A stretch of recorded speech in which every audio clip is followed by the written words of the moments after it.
अध्याय प्रथम के 10वें श्लोक से अपर्याप्तं तस्मादकं बलं भीष्माभिरक्षितं पर्याप्तं त्विदमेतेषां बलं भीमाभिरक्षितम्। अर्थात हमारी शक्ति अपरिमेय है और हम सब पितामह द्वारा भली भांति संरक्षित है, जबकि पांडवों की शक्ति भीम द्वारा भली भांति संरक्षित होकर भी सीमित है। तात्पर्य, यहाँ पर दुर्योधन ने तुलनात्मक शक्ति का अनुमान प्रस्तुत किया है। वह सोचता है कि अत्यंत अनुभवी सेनानायक भीष्म पितामह के द्वारा विशेष रूप से संरक्षित होने के कारण उसकी सशस्त्र सेनाओं की शक्ति अपरिमेय है। दूसरी ओर पांडवों की सेनाएं सीमित है, क्योंकि उनकी सुरक्षा एक कम अनुभवी नायक भीम द्वारा की जा रही है, जो भीष्म की तुलना में नगण्य है। दुर्योधन सदैव भीम से ईर्ष्या करता था, क्योंकि वह जानता था कि यदि उसकी मृत्यु कभी हुई तो वह भीम के द्वारा ही होगी। किंतु साथ ही इसे दृढ़ विश्वास था कि भीष्म की उपस्थिति में उसकी विजय निश्चित है, क्योंकि भीम कहीं अधिक उत्कृष्ट सेनापति नहीं है। भीष्म उससे कहीं अधिक उत्कृष्ट सेनापति है, वह युद्ध में विजयी होगा, यह उसका दृढ़ निश्चय था। अयनेषु च सर्वेषु यथा भागम अवस्थितः भीष्ममेवाभिरक्षन्तु भवन्तः सर्व एव ही। अतएव सैन्य व्यूह में अपने अपनी मोर्चों पर खड़े रहकर आप सभी भीष्म पितामह को पूरी सहायता दे। भीष्म पितामह के शौर्य की प्रशंसा करने के बाद दुर्योधन ने सोचा कि कहीं अन्य योद्धा यह न समझ ले कि उन्हें कम महत्व दिया जा रहा है। अतः दुर्योधन ने अपने सहज कूटनीतिक ढंग से स्थिति संभालने के उद्देश्य से उपर्युक्त शब्द कहे। उसने बलपूर्वक कहा कि भीष्मदेव निसंदेह महानतम योद्धा है, किंतु अब वे वृद्ध हो चुके हैं। अतः प्रत्येक सैनिक को चाहिए कि चारों ओर से उनकी सुरक्षा का विशेष ध्यान रखे। हो सकता है कि वे किसी एक दिशा में युद्ध करने में लग जाए और शत्रु इस व्यस्तता का लाभ उठा ले। अतः यह आवश्यक है कि अन्य योद्धा मोर्चों पर अपनी अपनी स्थिति पर अडिग रहे और शत्रु का व्यूह न तोड़े। दुर्योधन को पूर्ण विश्वास था कि कुरुओं की विजय भीष्मदेव की उपस्थिति पर निर्भर है। उसे युद्ध में भीष्मदेव तथा द्रोणाचार्य के पूर्ण सहयोग की आशा थी, क्योंकि वह अच्छी तरह जानता था कि इन दोनों ने उस समय एक शब्द भी नहीं कहा था जब अर्जुन की पत्नी द्रौपदी को असहायता अवस्था में भरी सभा में नग्न किया जा रहा था और उसने उनसे न्याय की भीख मांगी थी। यह जानते हुए भी इन दोनों सेनापतियों के मन में पांडवों के लिए स्नेह था। दुर्योधन को आशा थी कि वे इस स्नेह को उसी तरह त्याग देंगे जिस तरह उसने द्युत क्रीड़ा के अवसर पर किया था। तस्य संजनयन हर्षं कुरु वृद्ध पितामहः सिंहनादं विनद्योच्चैः शंखं दद्मौ प्रतापवान। तब कुरुवंश के वयोवृद्ध परम प्रतापी एवं वृद्ध पितामह ने सिंह गर्जना की ध्वनि करने वाले अपने शंख को उच्च स्वर से बजाया, जिससे दुर्योधन को हर्ष हुआ। कुरुवंश के वयोवृद्ध पितामह अपने पौत्र दुर्योधन का मनोभाव जान गए और उसके प्रति अपनी स्वाभाविक दयावश होने के कारण उसे प्रसन्न करने के लिए अत्यंत उच्च स्वर से अपना शंख बजाया, जो उनकी सिंह के समान स्थिति के अनुरूप था। अप्रत्यक्ष रूप में शंख के द्वारा प्रतीकात्मक ढंग से उन्होंने अपने हताश पौत्र दुर्योधन को बता दिया कि उन्हें युद्ध में विजय की आशा नहीं है, क्योंकि दूसरे पक्ष में साक्षात भगवान श्री कृष्ण है। फिर भी युद्ध का मार्गदर्शन करना उनका कर्तव्य था और इस संबंध में वे कोई कसर नहीं रखेंगे। ततः शंखाश्चैर्यश्च पणवानक गोमुखः सहसैव्याभ्यन्यहन्यन्त सशब्दस्तु मूलो अभवत्। तत्पश्चात शंख, नगाड़े, बिगुल, तुरही तथा सिंगा सहसा एक साथ बज उठे। वह समवेत स्वर अत्यंत कोलाहलपूर्ण था। ततः श्वेतैः हैयैः युक्ते महति स्यन्दने स्थितौ माधवः पांडवश्चैव दिव्यौ शंखौ प्रदद्मतुः। अर्थात दूसरी ओर से श्वेत घोड़ों द्वारा खींचे जाने वाले विशाल रथ पर आसीन कृष्ण तथा अर्जुन ने अपने अपने दिव्य शंख बजाए। तात्पर्य, भीष्मदेव द्वारा बजाए गए शंख की तुलना में कृष्ण तथा अर्जुन के शंखों को दिव्य कहा गया है। दिव्य शंखों से नाद के सूचित हो रहा है कि दूसरे पक्ष की विजय की कोई आशा न थी, क्योंकि कृष्ण पांडवों के पक्ष में थे।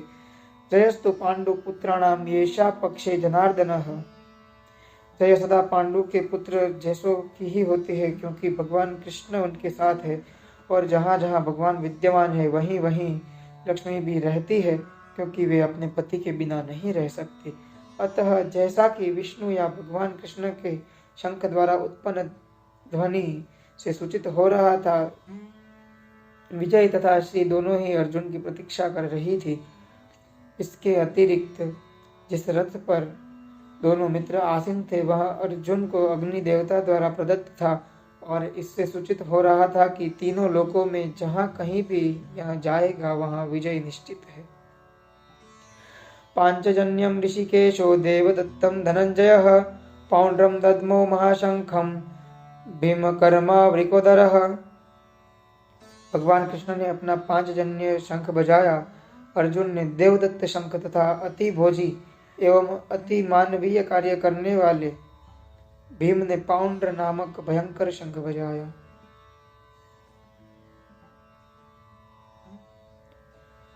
इस श्लोक में भगवान कृष्ण को ऋषिकेश कहा गया है, क्योंकि वे ही समस्त इंद्रियों के स्वामी है। सारे जीव उनके भिन्नांश है, अतः जीवों की इंद्रियां भी उनकी इंद्रियों के अंश है। चूंकि निर्विशेषवादी जीवों की इंद्रियों का कारण बताने में असमर्थ है, इसीलिए वे जीवों को इंद्रिय रहित या निर्विशेष कहने के लिए उत्सुक रहते हैं। भगवान समस्त जीवों के हृदयों में स्थित होकर उनकी इंद्रियों का निर्देशन करते हैं, किंतु वे इस तरह निर्देशन करते हैं कि जीव उनकी शरण ग्रहण कर ले, और विशुद्ध भक्त की इंद्रियों का तो वे प्रत्यक्ष निर्देशन करते हैं। यहाँ कुरुक्षेत्र की युद्ध भूमि में भगवान कृष्ण अर्जुन की दिव्य इंद्रियों का निर्देशन करते हैं, इसलिए उनको ऋषिकेश कहा गया है।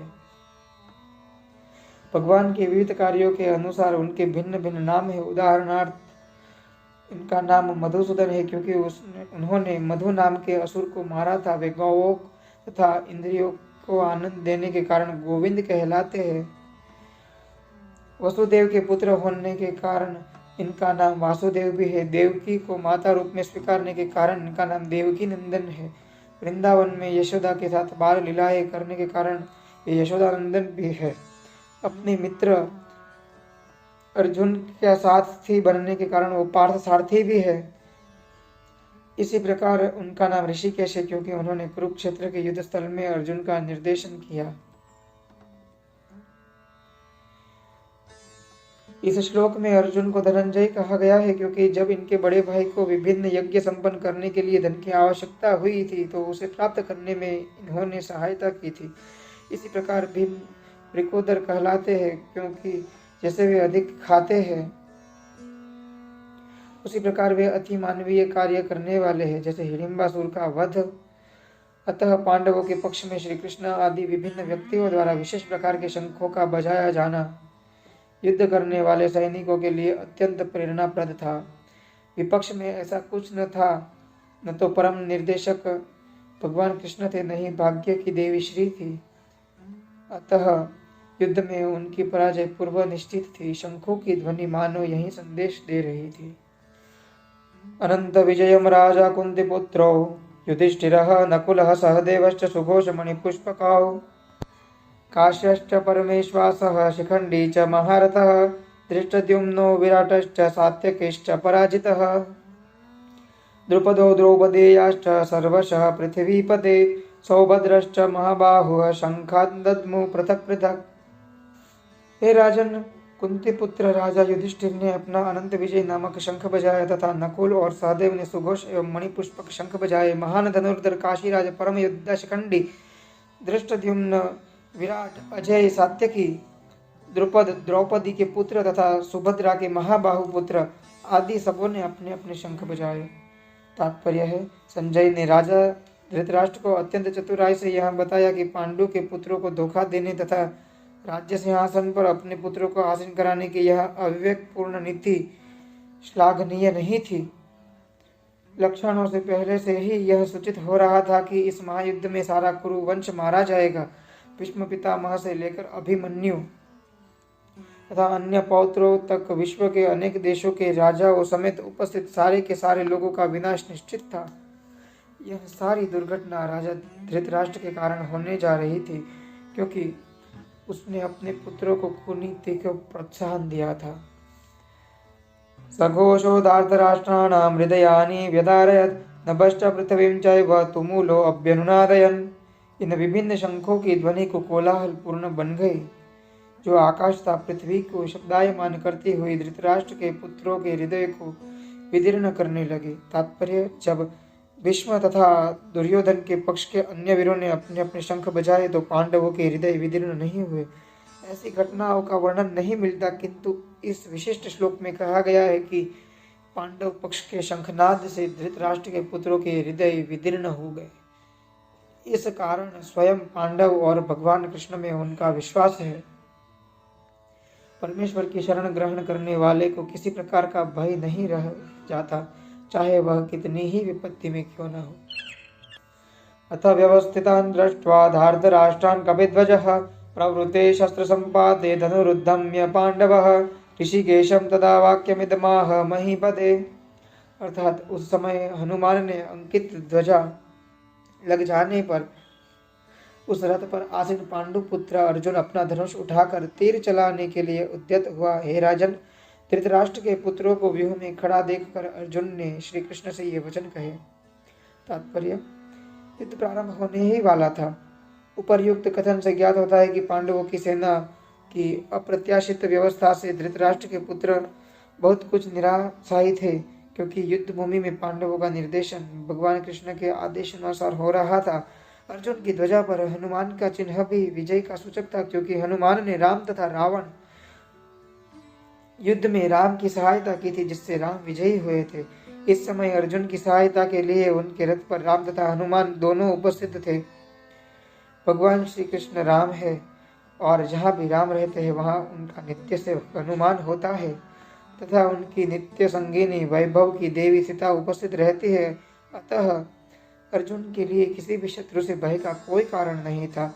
इससे भी अधिक इंद्रियों के स्वामी भगवान कृष्ण निर्देश के लिए साक्षात उपस्थित थे। इस प्रकार अर्जुन को युद्ध करने में सारा सत्परामर्श प्राप्त था। ऐसी स्थितियों में जिनकी व्यवस्था भगवान ने अपने शाश्वत भक्त के लिए की थी, निश्चित विजय के लक्षण स्पष्ट थे। अर्जुन उवाच, सेनयोरुभयोर्मध्ये रथं स्थापय मे अच्युत यावदेतान्रिक्षेऽहं योद्धुकामानवस्थितान् कैर्मया स योद्धव्यम् अस्मि रणसमुद्यमे। अर्जुन ने कहा, हे अच्युत, कृपा करके मेरा रथ दोनों सेनाओं के बीच ले चले, जिससे मैं यहाँ उपस्थित युद्ध की अभिलाषा रखने वालों को और शस्त्रों को इस महान परीक्षा में जिनसे मुझे संघर्ष करना है, मैं उन्हें देख सकूं। यद्यपि कृष्ण साक्षात भगवान भी है, किंतु वे अहेतु की कृपावश अपने मित्र की सेवा में लगे हुए थे। वे अपने भक्तों पर परम स्नेह दिखाने में कभी नहीं चूकते, इसीलिए अर्जुन ने उन्हें अच्युत कहा है। सारथी रूप में उन्हें अर्जुन की आज्ञा का पालन करना था, और उन्होंने इसमें कोई संकोच नहीं किया। अतः उन्हें अच्युत कर संबोधित किया गया है। यद्यपि उन्होंने अपने भक्त का सारथी पद स्वीकार किया था, किंतु इससे उनकी परम स्थिति अक्षुण्ण बनी रही। प्रत्येक परिस्थिति में वे इंद्रियों के स्वामी श्री भगवान ऋषिकेश है। भगवान तथा उनके सेवक का संबंध अत्यंत मधुर एवं दिव्य होता है। सेवक स्वामी की सेवा करने के लिए सदैव उद्यत रहता है, और भगवान भी भक्त की कुछ न कुछ सेवा करने की कोशिश में रहते हैं। वे इसमें विशेष आनंद का अनुभव करते हैं कि वे स्वयं आज्ञादाता न बने, अपितु उनकी शुद्ध भक्त उन्हें आज्ञा दे चुकी वे स्वामी है। अतः सभी लोग उनके आज्ञा पालक है, और उनके ऊपर उनको आज्ञा देने वाला कोई नहीं है। किंतु जब वे देखते हैं कि उनका शुद्ध भक्त आज्ञा दे रहा है, तो उन्हें दिव्य आनंद मिलता है।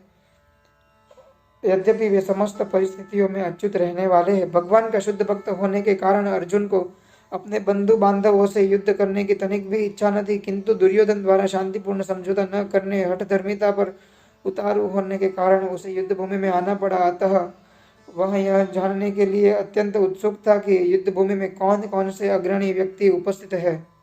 यद्यपि युद्ध भूमि में शांति प्रयासों का कोई प्रश्न नहीं उठता, तो भी वह उन्हें फिर से देखना चाह रहा था, और यह देखना चाह रहा था कि वह इस अवांछित युद्ध पर किस हद तक तुले हुए हैं।